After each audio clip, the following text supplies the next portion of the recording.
VPS. Three letters that confuse almost everyone starting out.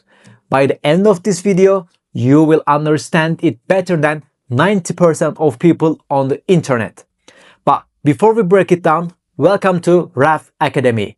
I am Batuhan, the co-founder of the Raff Technologies, and today I will explain you virtual private servers. The easiest way to understand a VPS, think about a housing. Shared hosting is like a staying in a hostel. Cheap, absolutely, but you are sharing a room with dozens of strangers. One person makes noise, everyone suffers. One website on your servers gets a traffic spike, your website slows down. No privacy, no control. A virtual private server is like renting your own apartment. Same building as others, but you have your own walls, your own space, your own key. What happens next door doesn't affect you. A dedicated server, that's buying the whole building. Total control, but expensive, way more than most people need. For most people, developers, small businesses, growing projects, a virtual private server is the sweet spot.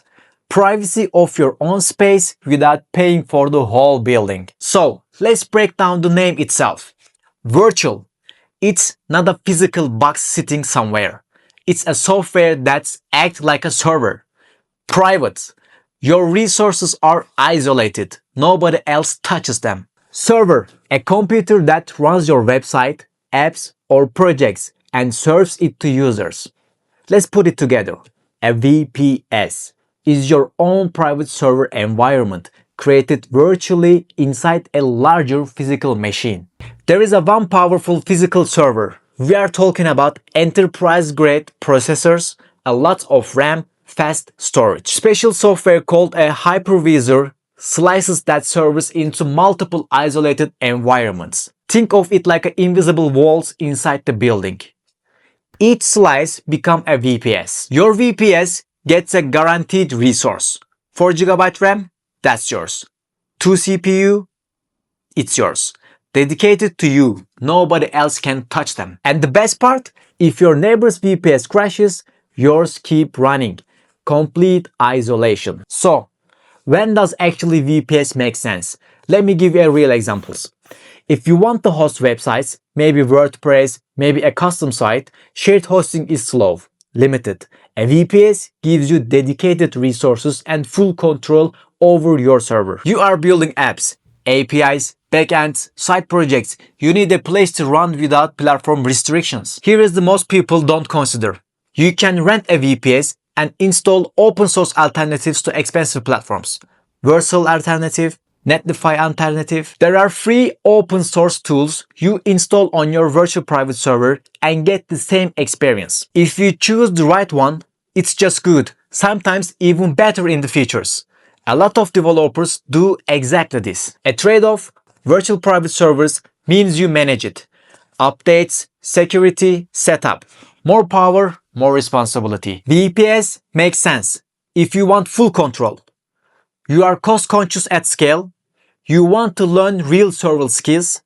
You like owning your infrastructure. If this sounds like you, VPS is your next step.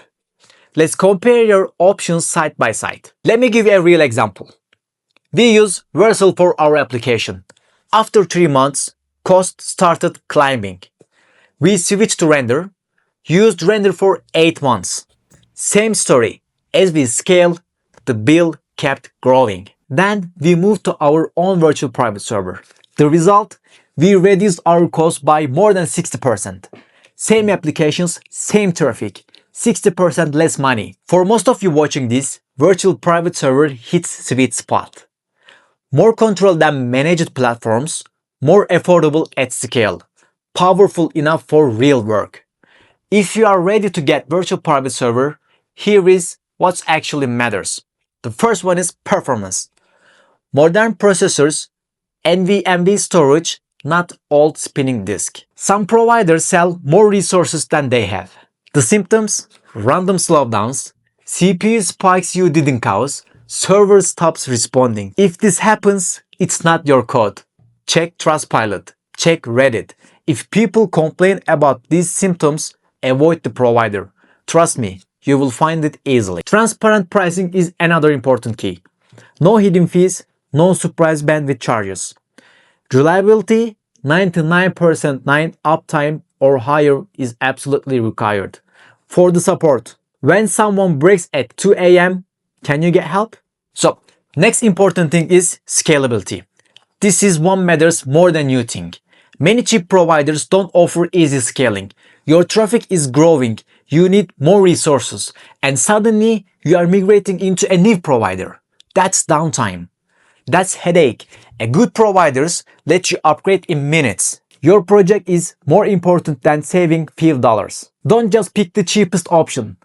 Pick the one that won't cost you more in problems later. So, that's the virtual private server. Your own isolated server environment. Guaranteed resources, full control, without paying for dedicated hardware. If you are just starting out, managed platforms are fine.